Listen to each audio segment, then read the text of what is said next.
Randy Byrd, and I am here hosting today for the amazing Brent Gove that is probably out doing something very rewarding in his life today. But I am excited to be here with everybody, and I know that we'll get some more people in the room as we progress. What I would like to do at this time is take just a minute to introduce you to a really, really good friend of mine, our speaker today as well, and his name is Roth. What I'd like to do is read just a little bit about Kip to introduce him to everybody on the call today. So again, thank you for being here on the North American Leadership Call. We're going to really spend the next 30 minutes with some inspiration, some power. We're going to ideally help you in your business. So with that, thanks again for being here. So Kip Roth was born fingerless with some severely deformed arms and hands. He underwent years of surgeries to build hands and give him a chance at a normal life. Kip attended and skied from the University of Colorado, was a four-time national disabled ski champion, a member of the U.S. Paralympic team, and two-time silver medalist, Paralympics and World Disabled Ski Championships. Just a couple highlights. Kip is an attorney as well as a professional coach for Tom Ferry organization. Kip litigated for one of the largest firms in the country, serving the Labor Council and Director of Alternative Dispute Resolution with Fortune 20 companies, and later started his own law firm developing successful civil rights practices. Kip represents over 6 million disabled Americans against and to change discriminatory practices. He's received numerous awards for advocacy, drafted legislation for senators, and really in that space. Specifically, created the Florida ADA Notice Program, ensuring that every Florida business received notice of their obligations under the American with Disabilities Act. Again, today, Kip is a business coach, owns a real estate franchise, and is recognized as one of the industry experts and a national keynote speaker. He has appeared on Good Morning America, has had numerous other television and radio credits, and most prominently has served on Tuesday Titans with Randy Byrd recently, which turned out being the largest show we've ever had with, I think now we're over 7,000 or 8,000 views and downloads. So I know that takes precedence over Good Morning America, Kip. Welcome to the show, Kip Roth. How are you doing? Never been better, Randy. Thank you so much for inviting me, and hello, everybody. Right on. And can everybody hear Kip okay? How's the volume? I can hear him great. Yeah, good. Okay, perfect. I appreciate it. So, Kip, I'd like to jump right in. And if you could, why don't you fill in the gaps with your story? Because I know when we did the show, I was just so impressed by, your resume is like 2 miles long. And I was really so impressed how you filled in the gaps for that. And really what fuels you and what sets you on your path you're on today. Would you mind sharing? Oh, of course. I just got really, really, really, really lucky. The timing, the location, everything. I was born into a family with 3 older brothers and 2 parents who just decided that even though I was objectively speaking pretty jacked up and the future wasn't looking very bright, they decided that's the future possible. And my parents mortgaged everything to get me the 15 or so operations I had to build hands, and my brothers treated me just like everybody else. So he asked me, what set me on a path where I could, be relatively successful compared to other people in my circumstances. And it was my family. It's pure, plain, and simple. It's all about your upbringing. And I was just lucky that we didn't discuss it in my household at all. If somebody asked a question, we would discuss a situation. But other than that, I was treated just like everybody else, and that's the key right there. Yeah, that's awesome. And just before the show, we were talking. You were golfing this weekend, and you started to tell me a story, and I stopped you so you could tell it again today. But why don't you elaborate with us? So you're an avid golfer. You were golfing this weekend? Yeah. And just to give a little background for everybody, Kip is a TXP agent. I actually did not know that. He is a coach with Tom Ferry. We coached together for a couple of years. I had him on my show some months ago, and we've been brothers from another mother ever since. Kip is my kind of people. He's an amazing gentleman. Like he said in his bio, he was born with some really, physical obstacles ahead of him, but yet he's done the best and is the best at living that normal life in whatever respect you look at it like that. But tell the golf story, if you would, just so people can have reference to that. Sure. I look different. It's not something you can hide. And so me and the missus went out golfing this weekend, and we were paired up with a couple of older gentlemen, 65 years old or so, and their response was typical of so many people. And it was just one of concern and caring, and they literally ran around for 18 holes trying to do everything for me. And, I don't need any help with anything. I'm 100% completely independent. But these guys were fixing my ball marks, taking my ball out of the hole after they made a putt, handing me clubs, and handing me, just doing everything for me that they could to help me. And the wife winked at me, and I just kind of smiled. And the 18 holes, a wonderful time. But at the end, one of the gentlemen said, "You really inspire me," and I thanked him profusely. And I don't know exactly what the heck I did to inspire him, but some folks would say, why do you put up with it? If you don't need the help, and I certainly don't, why do you permit people to assume you can't do ordinary tasks? And the reason is very simple. It's if I tell somebody not to help me because I don't need help, what's the impression I'm leaving on that person? Because that really, really matters to me. Because if I snap at them, or if I'm less than grateful for the help that they're offering, it's the experience of the next person in my situation who might need the help.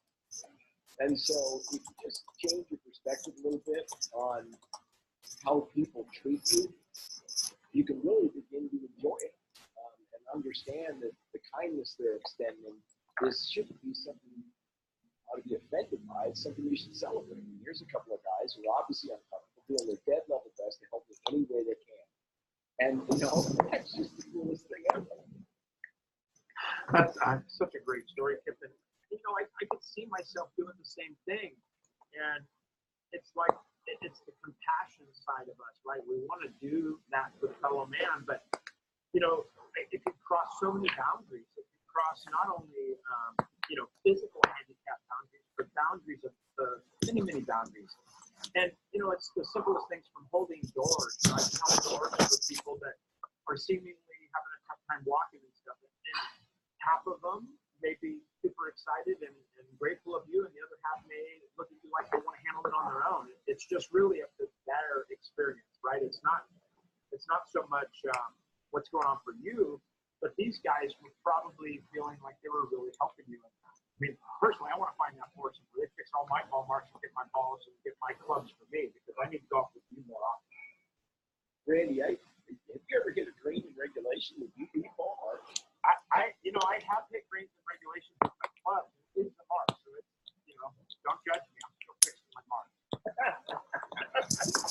Yeah, we had a really good time. It's like when we talked before, people die to get coached.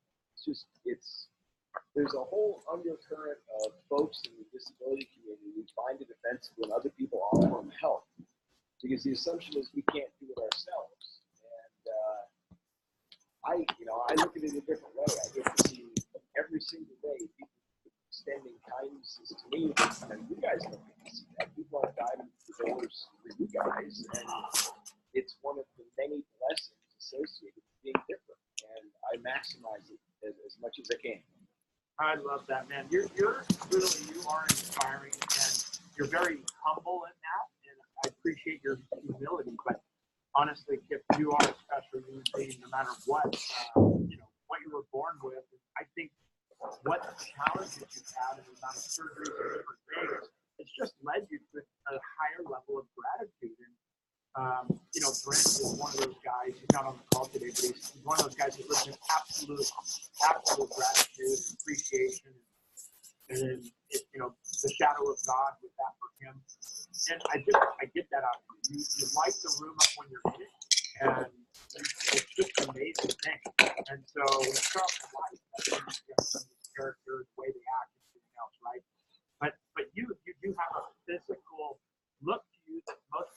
would, stare at or talk about or ask you questions or just be genuinely curious about, but it's been your whole life, I can imagine, right?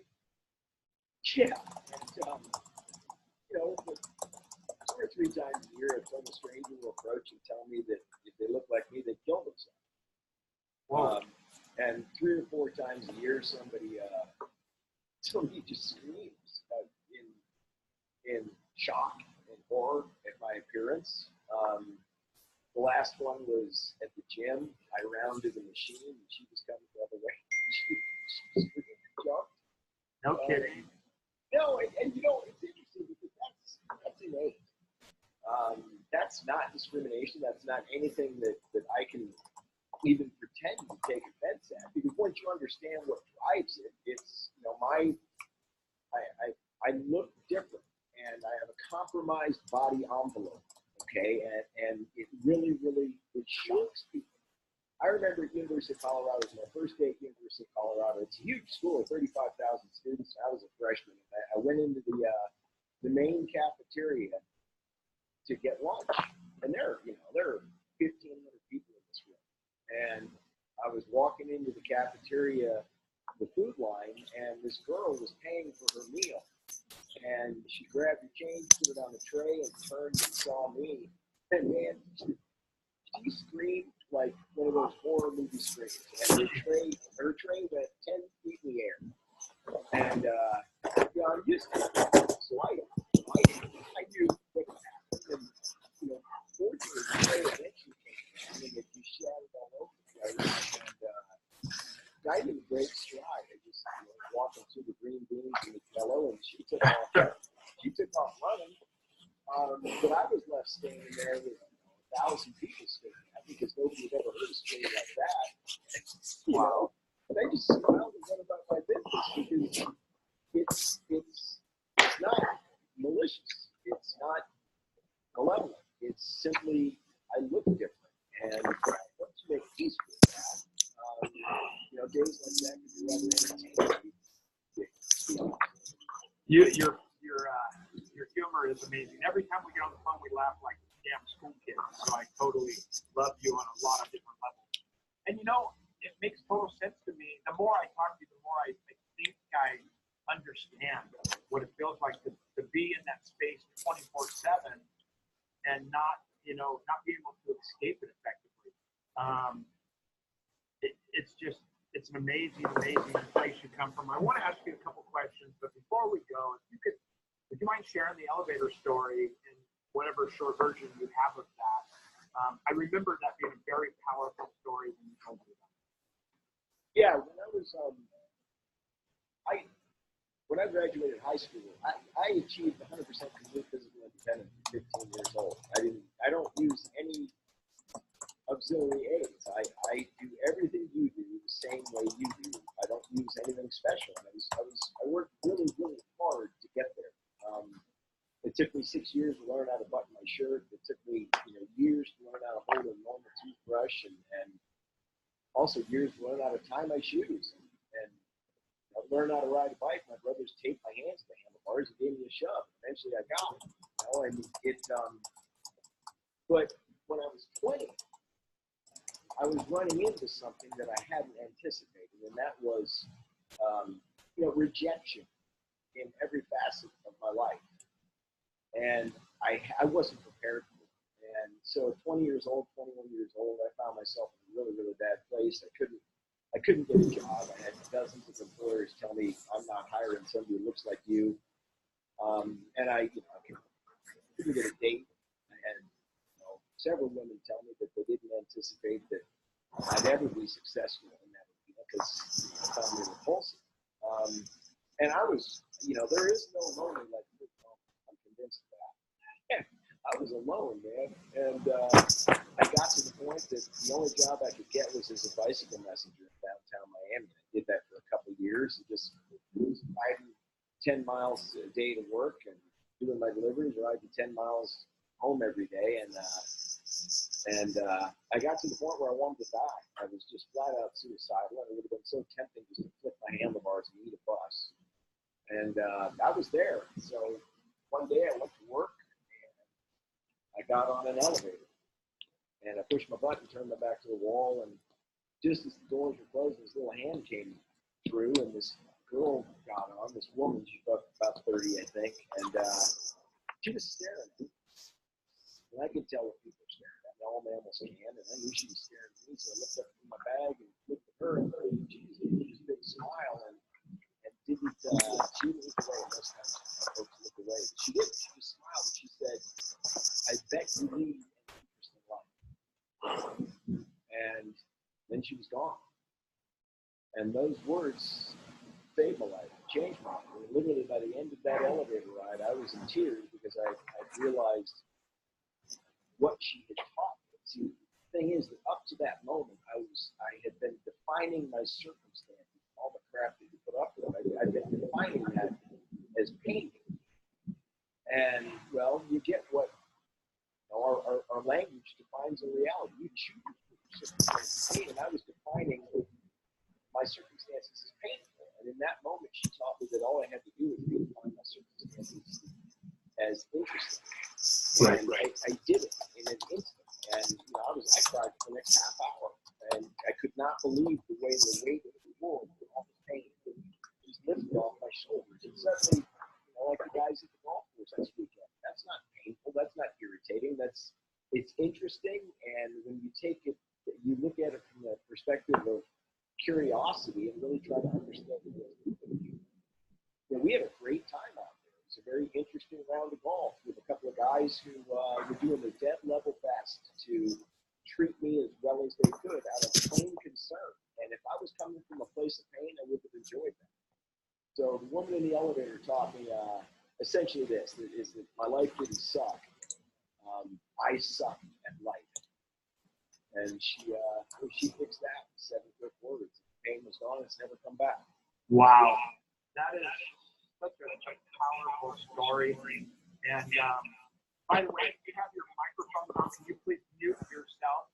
Please mute yourself. We're getting a little bit of background noise. I want you all to hear this story. But, Kip, the very first time I met you, a couple years back at the Tom Ferry all coaches training, obviously, first glance, I look at you and I have feelings for you, right? I have concern for you, right? I feel your kind of struggle, if you will.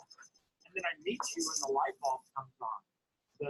The amount of joy and enthusiasm and humor and fun, all of a sudden I see you, right? I don't see any physical deformity or anything physically different.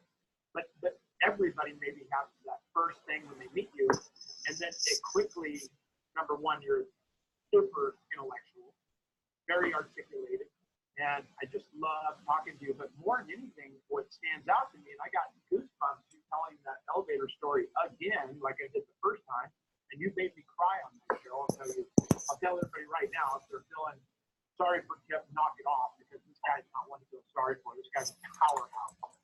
But with that, Kip, what advice do you have for somebody that's maybe facing challenges in their lives?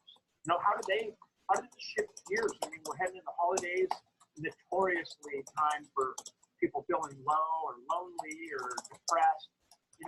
How do you help someone from the war chest of things that you've learned over your life to go and give advice to somebody maybe facing this challenge? Do you have any input? Yeah, I think the thing that has helped me the most is the realization that you have to take the test. You have to step toward your fears. And people hear me talk about the blessing of being different. It's really the blessing of the problem. And it's an incredible blessing. See, the difference between most people and me is this. I can't hide. If I want to engage and participate in society, I can't hide. There's no hiding this. It's not like they could say, put on a long sleeve shirt and sit in the back room, nobody's going to notice. So I didn't have a choice but to take the test, to face my fears, to walk into that room full of people I've never met and be, the subject of 500 eyeballs. I couldn't hide. And that's the difference between me and most other people. You guys can hide. You can disappear. You can get a meaningless job. You can dodge the test. You can avoid responsibility. You can disappear. You can hide. And there's no joy in that.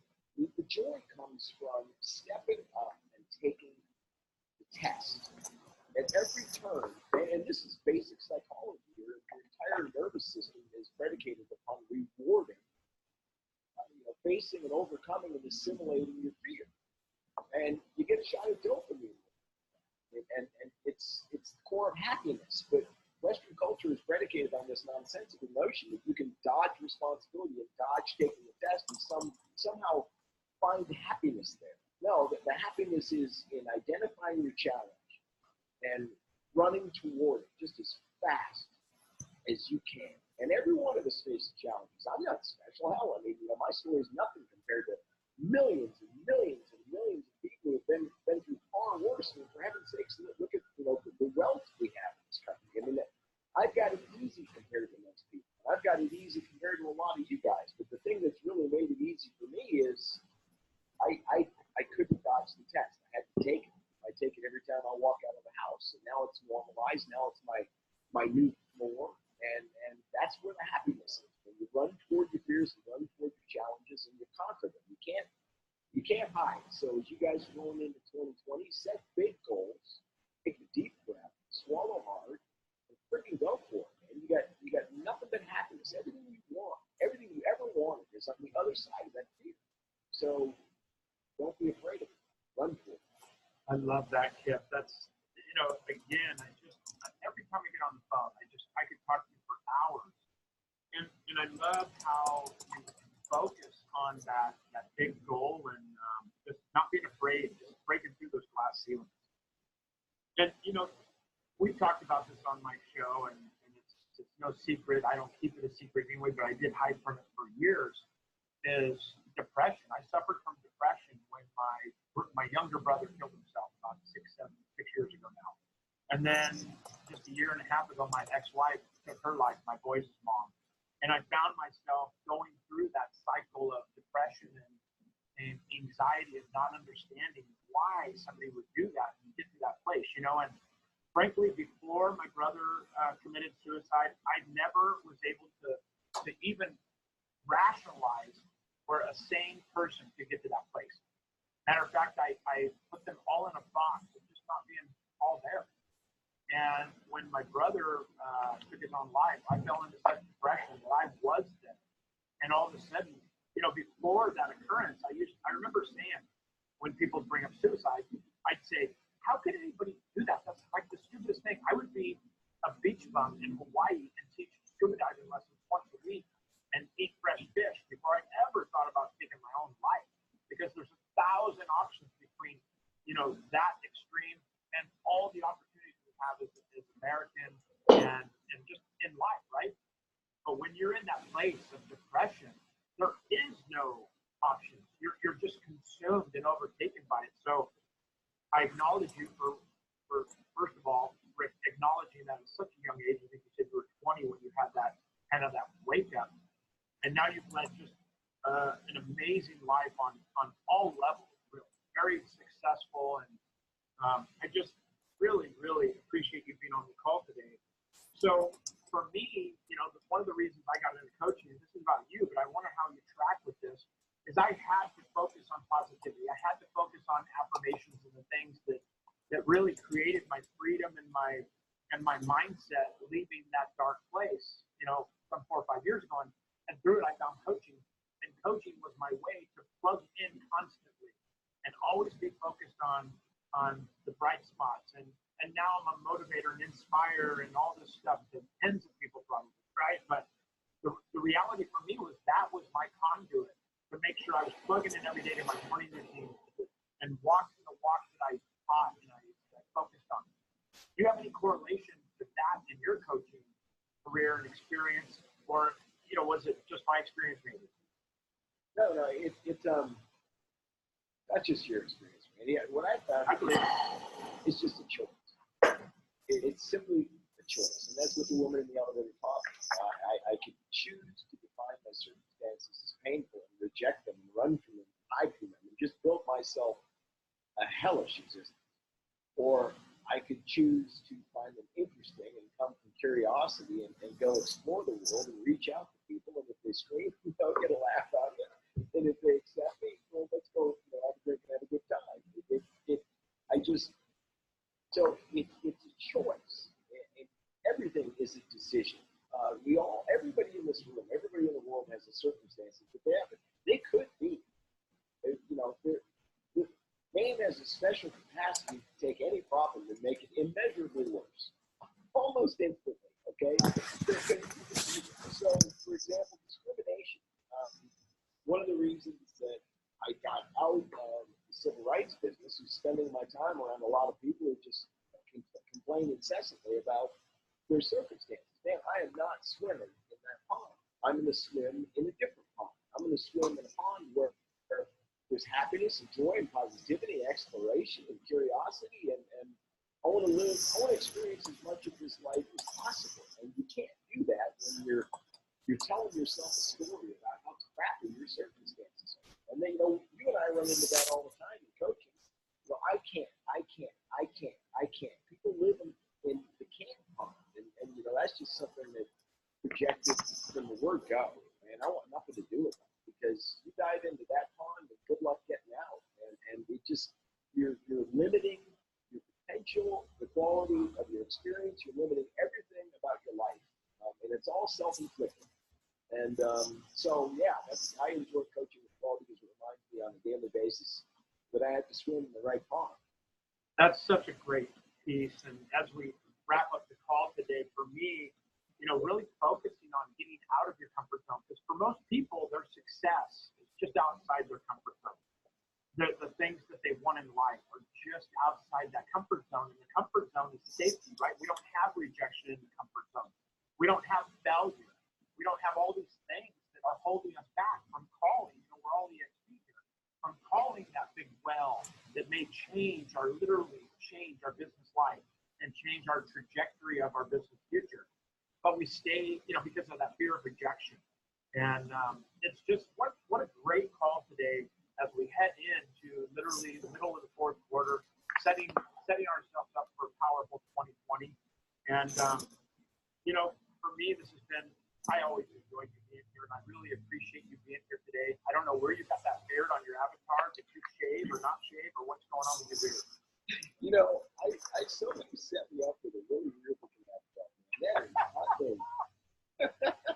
Well, I put that weird picture up on the thing with a snapshot of our show we did, so it's got you in some weird pose. So between that and your beard, man, you got no chance. But, brother, I love you very much. I appreciate you being here for everybody. Any parting words today as we wrap up the call? Randy, thank you so much for the opportunity once again. Everybody, go take that test, man. Whatever you're facing, just step into it. You're good. You're not going to bleed out. You're going to be safe. You'll be all right. Just step into it. Take the test. I love that, Kip. Step into it, and don't be afraid to fail forward. That's like one of my favorite things. We have a couple quotes that we always focus on in coaching. One for procrastination, for instance, for me is turn your want into a need. Right? So as you leave the call today, think about what your wants are and see if you're willing to burn your ships to the shore and make that want a need. And when it becomes a need, it will change your priorities of what you're willing to accept. Get out of that comfort zone. Focus on those needs in your business, in your family, in your life, in your relationship, in your health. And then swim in a different pond. I love that, Kip. Thank you for being here. Thank